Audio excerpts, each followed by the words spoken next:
All right, in this section, modeling with functions, it's that one that's between chapters 2 and 3.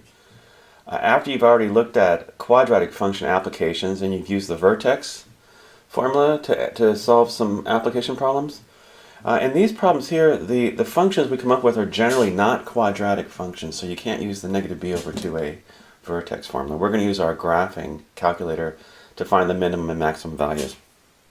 So here we go. Instead of before you were given a rectangle and the perimeter was fixed, remember that? The garden problems. Here, suppose the area is fixed and the question is express the perimeter in terms of the width w. Okay, so this is kind of going backwards.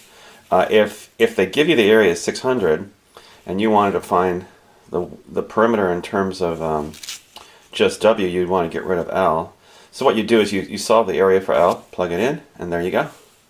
So this is the perimeter as a function of the width. Notice it's not a quadratic function. What is the domain of this function? What values of w make sense in this problem? Well, certainly w can't be negative, but also it can't be 0. So it'd be 0 to infinity. Find an appropriate window. Oh, this is always a challenge, isn't it? Since the width and the perimeter are always going to be positive, you're in the first quadrant. So here's a hint. Try to play around with the window so the graph looks kind of like that. Hit the pause button and see if you can figure that out. One window that works is 0 to 200 and 0 to 500. It's kind of important that you're able to do that because we're going to answer questions about the graph now, like what dimensions give the minimum perimeter? Okay, well, to get the minimum perimeter, we can't use negative b over 2a. What we're going to do is use the minimum feature. So make sure you have the equation entered like this. You go second calc, minimum, and then get to the left of it, hit enter once. Remember, it's a three-step process. Get to the right of it, hit enter a second time, get close to the middle, hit enter a third time. And the question is, what are the dimensions that give the minimum perimeter? The minimum perimeter is about 98, but the dimensions, this is the width, 24.5, is the width that gives the minimum perimeter. Now, how about you find the length? To find the length, you'd have to go back up and substitute in. Turns out the length turns out to be equal to the width. So that says that if you have a rectangle with a fixed area and you want to minimize the perimeter, make it a square. Let's do one more type of problem before we leave this problem here. Next question is, what dimensions will give a perimeter that's 200 meters? All right, so that's a different question. We actually want to set the perimeter equal to 200 and solve for w. You could do that algebraically perhaps, but let's use our calculator on that. What we're going to do is we're going to use the intersect feature.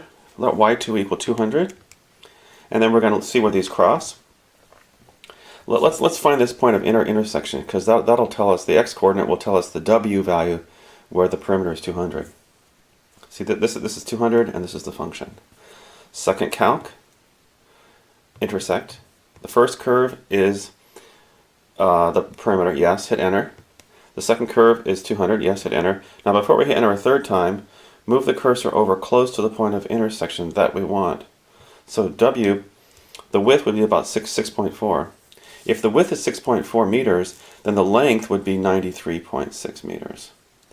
Now you may ask, what about this other point of intersection? Well, you go ahead and find that, see what you get on that. But what you should get is you should get that the width becomes 93.6 and the length becomes 6.4. And see how. So it's really the same situation, isn't it? In this problem, we've got an open rectangular box. Looks kind of like this. And the volume is going to be fixed on this one. So the volume is going to equal 400 cubic inches. The top and bottom cost 10 cents per square inch. Well, actually, it's an open top, so it doesn't really have a top. It's just the bottom, I guess. It's 10 cents per square inch for the bottom. And the sides cost 4 cents per square inch. So let's look at this. The area of the bottom is x squared, right? That's the area of the bottom. So the cost for the bottom would be the area of the bottom times 10 cents per square inch. So that 0.10 x squared stands for the cost of the bottom. Now the sides, there's 4 of these sides, each has area xy. So the cost for the sides would be 4xy times 0.04. So this is the equation that gives you the cost of building this box. Now, as is usually the case, you have more than one unknown. This is not a function of x, this is a function of x and y. This is where you use the fact that the volume is 400 cubic inches. So what you do is you set the volume equal to 400, like right down here, and you solve for y, see? Once you get that, you can march up here, wherever there's a y, and you can put 400 over x squared. When you multiply 0.16 times 400, you get 64. So this equation here gives you the cost of building this box in terms of just x, the side of the square base. What's the domain? What values of x make sense? Well, you're in the first quadrant again. Both x and c have to be positive, but x can't be 0 either, so a 0 to infinity would work. Find an appropriate window. Okay, this is, for a lot of people, this might be the hardest part of these. I'll give you a hint. The window looks kind of like that. So go ahead, enter this in your calculator. Go ahead, enter this as y1, and then play around with the window until you make it look kind of like that. So 0 to 20 and 0 to 100. Okay. Let's keep on going. Use your calculator to approximate the minimum cost. Okay, well that's a good question. If you think of this function here as the cost function, which coordinate are they asking you to find of this turning point here? Approximate the minimum cost, round to hundredths. Isn't it the y coordinate? The y coordinate would be the minimum cost. The x coordinate would be the side of the x coordinate would give you the side of the square base that gives you the minimum cost. Anyway, so go ahead, use your calculator, see if you can use the minimum feature, and remember it's the y coordinate. So okay, so $5.06 is the minimum cost of building the box. We have a point P equals xy that's on the graph of f of x equals x squared plus 1. And what we want to do is we want to express the distance from that point on the graph xy to the point 40 as a function of x. So obviously you'd want to draw a picture here. So what if this is our function f of x equals x squared plus 1, and this is the point on the graph, and this is the point 40, we want to express this distance in terms of just x. Well, if you use the distance formula, like you probably thought, you get this, square root of x minus 4 squared plus y minus 0 squared, which is just this. But you want to express it in terms of just x. So what do? What's the relationship between x and y? It's the function itself, isn't it? Doesn't y equal x squared plus 1? So wherever there's a y, you can put x squared plus 1. So sure enough, this is the function that tells you the distance between the point xy and 40.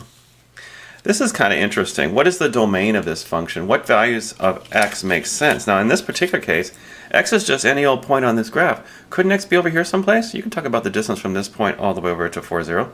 So this is one of the rare cases where the domain is actually all real numbers. Any x value on this function could be used to find the distance to 40. So there's no restrictions here, are there? All right. Find an appropriate window for this problem. Enter the square root of parentheses x minus 4 squared plus parentheses x squared plus 1 squared. Enter that carefully. And I'll give you a hint. The graph should look kind of like that. One window that works, I go negative 10 to 10 and 0 to 20. Notice that the distance is always positive, but the x coordinate can be negative. All right. Find d of 2 and explain what that means. Well, it is really important that when you do this, you understand exactly what this function represents.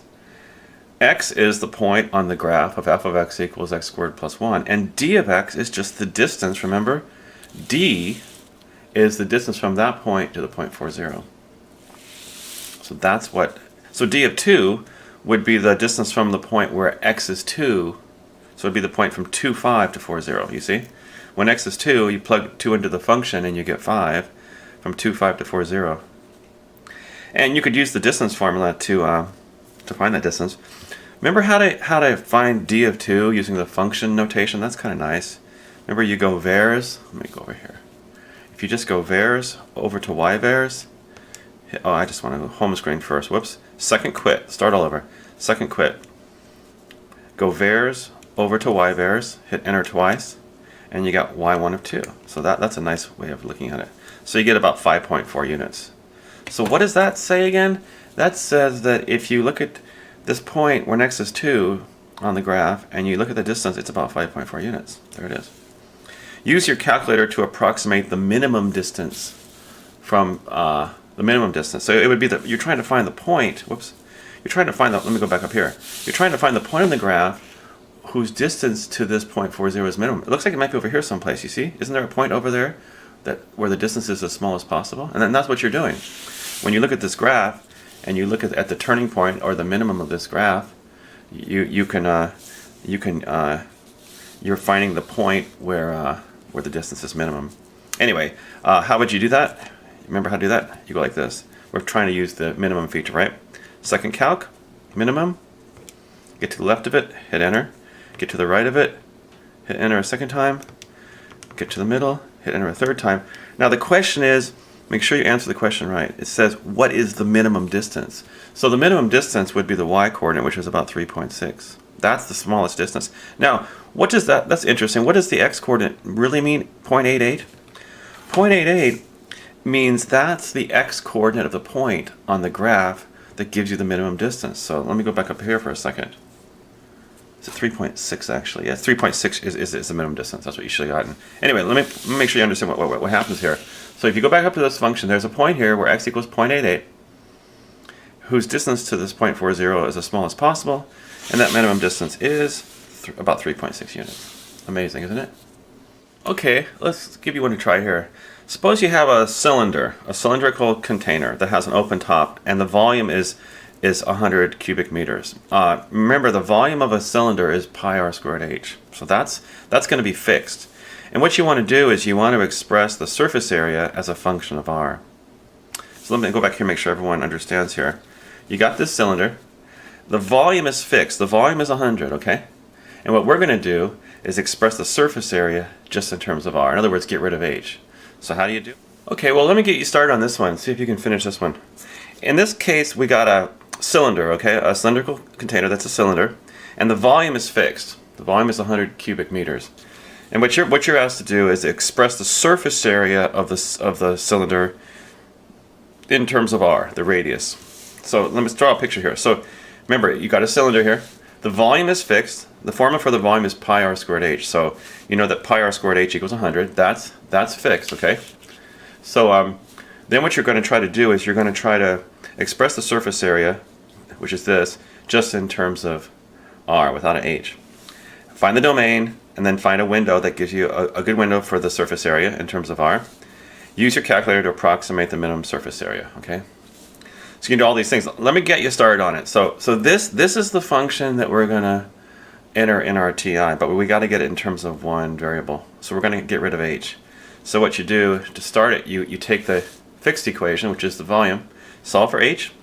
Wherever there's a h, you plug in 100 over pi r squared right there. And so this is a function of r, which can actually be thought of, and it can be simplified to this. And this is what you're going to enter in your graphing calculator. This is the surface area as a function of r, or in this case x. X would be the radius. Okay, so go ahead and finish it. The question is, find the domain, find a good window for this, and find the minimum surface area. Okay, go ahead.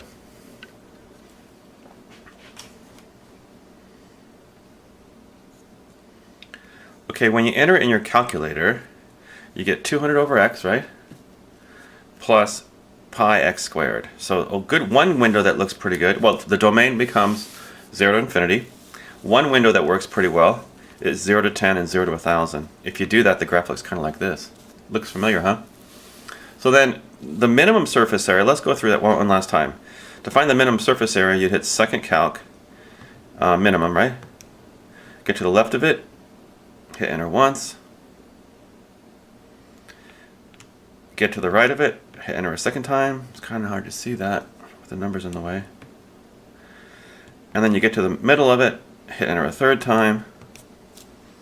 And so there's 2 points here, 2 coordinates. This 3.169 is actually the radius that gives you the minimum surface area. If it says find the minimum surface area, it would be the y-coordinate, 94.7 approximately. Did you get that? 94.7 square meters? All right, I hope that helped. We'll see you later. Bye.